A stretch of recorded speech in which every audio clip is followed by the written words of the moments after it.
ناظرین کرام السلام علیکم، سی ٹی وی میں خوش آمدید۔ سعودی عرب میں کرفیو کے دوران کم سے کم لوگوں کو باہر نکلنے سے روکنے کے لیے مزید سختی کا اعلان کیا گیا ہے۔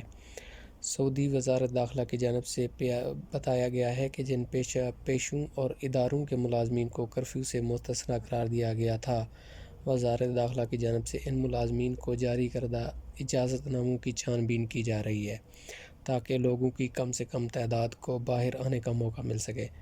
العربیہ نیوز کے مطابق سعودی عرب میں کرفیو کے دوران نقل و حرکت کے لیے مجاز افراد کی دوبارہ چھان بین کی جا رہی ہے، جس کے بعد اجازت ناموں کی تجدید کی جائے گی۔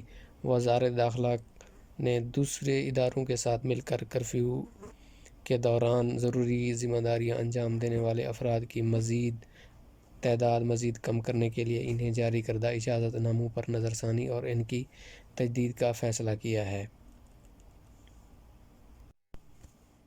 کرفیو کے دوران کام جاری رکھنے کے مجاز اداروں اور کمپنیوں کو ہدایت کی گئی ہے کہ وہ کرفیو کے اوقات میں اپنے کم سے کم لوگ باہر بھیجیں۔ کرفیو کے دوران میں کام کرنے والے ہر فرد کے پاس وزارت داخلہ کی طرف سے منظور شدہ اجازت نامہ ہونا چاہیے اور اس کا اہتمام متعلقہ کمپنی یا ادارے کو کرنا ہوگا۔ جہاں تک سعودی عرب کے سرکاری اداروں کے اہلکاروں کی کرفیو کے دوران ڈیوٹی کا تعلق ہے تو ان کی موومنٹ کے لیے گاڑی کے ڈرائیور کے پاس اجازت نامہ کافی ہے۔ اگر اسٹاف نے بسوں کے ذریعے سفر کرنا ہے تو کسی بھی ٹرانسپورٹ بس یا گاڑی پر سواریوں کی تعداد 50% سے زیادہ نہیں ہونی چاہیے۔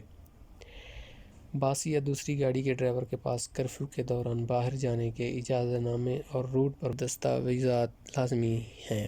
وزارت داخلہ نے خبردار کیا ہے کہ کرفیو کے اوقات میں اگر کوئی غیر مجاز شخص سڑکوں پر گھومتا پکڑا گیا تو اسے 10,000 ریال جرمانہ کیا جائے گا۔ اس کے علاوہ اسے جیل کی سزا بھی ہو سکتی ہے۔ سعودی عرب کے دارالحکومت الریاض میں آج سوموار کو سپہر 3 بجے سے کرفیو نافذ کیا جائے گا۔